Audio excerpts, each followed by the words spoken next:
So welcome back to the channel, everybody. Today's video is inspired by one of the commentators who asked me why I am buying multiple properties in the Balkans. And I should add, I'm not only buying multiple properties, I am buying ruins. So what is the concept behind owning a ruin and why it can be a clever idea? So first of all, I am not a rich man, so I can't afford to buy beachfront apartments, which obviously can be even better investment than a ruin in the middle of nowhere. But financials is one thing. I have no other option. I'm not trying to get on some debt to acquire property. So what do? You save a little bit of money and you work with what you have. So say you have 10,000 on the side and there is a semi-ruin available. What does it help you, or why should you want it? So one interesting aspect is that you're not only buying a ruin, you're buying the land under it as well. And land has obvious values and propositions.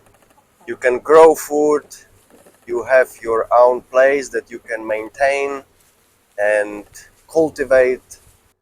You get yourself some space.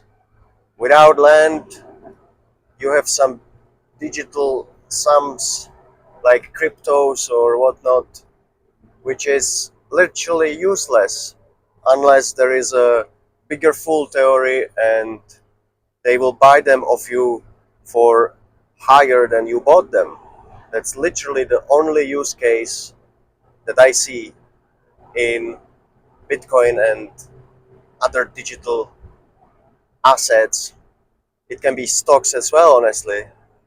So it's the bigger fool theory. Same can be with property, of course, if you're buying only to sell at higher price. But there is this obvious utility aspect of owning a property. So what can be next interesting about buying a house that you can't literally live in? That it's such a ruin that you need to spend another 10 grand to make it semi-livable.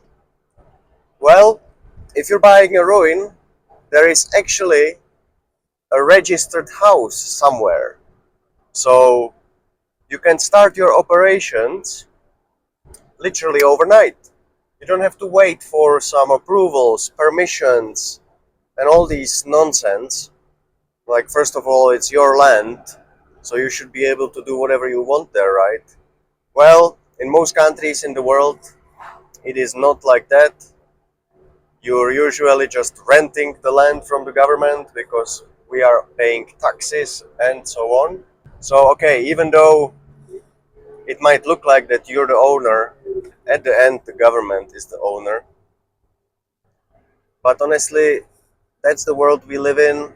If you don't like it, buy a boat and live on the open sea, right? So once you have a ruin, you can renovate it without any permits. There is one rule that if you maintain or keep the size of the property, you can do a lot of modifications, even as balconies or extra windows and so on, without any special permit. And then why would you want to have multiple? That was the question that I found somehow funny a little bit. Not that I want to, make fun of the commentator. I am very happy for any comments that I receive. Thank you, everybody, for commenting, liking, and subscribing. So why would you want to buy multiple of anything? As I did the comparison with Bitcoin. Why would people want to buy 2 Bitcoins instead of 1? Or would you rather own 2 Bitcoins instead of 1? it's kind of the same with the property, honestly. Excuse me. I would rather have two properties than one. So I don't see the question about it. The point about the question, kind of, maybe I'm missing something.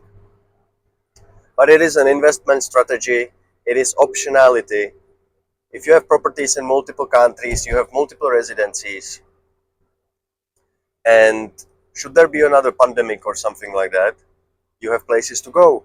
If you have, you know, just few years back, if you didn't have residence of a certain country, you were not allowed entry for who knows how long. So it's all about options and freedoms. You're buying yourself freedoms by acquiring ruins in the Balkans. And it's not only me, it's pretty much a movement by now. I just started working on, or I shall say, working again on property of my first client, actually, where we had to fix the leaking roof, and now I am about to plaster the mud ceilings that, obviously, as the roof was leaking, when mud gets wet, it no longer holds at place and it basically falls apart. So if any of you have been wondering, hey Toma, you say you're a natural builder and the only thing you see is you working with cement. Well, soon I'm about to show you another project that I'm working on, which is so natural that I don't believe myself that I got into something like that. But that's a secret still. But this is just a little announcement that there are things coming your way. I'm excited to share what I've been building for a few months already at my other property. So stick with me. There are very interesting videos coming up. And yeah, I think I will leave it here. This was just a short update on and reaction about the comment I received why I do own multiple properties. So I hope that I answered it somewhat. And if you have any other questions, please write them down in the comment section, and I'll try to answer them in my next Drive and Talk. So until next time, do widzenia.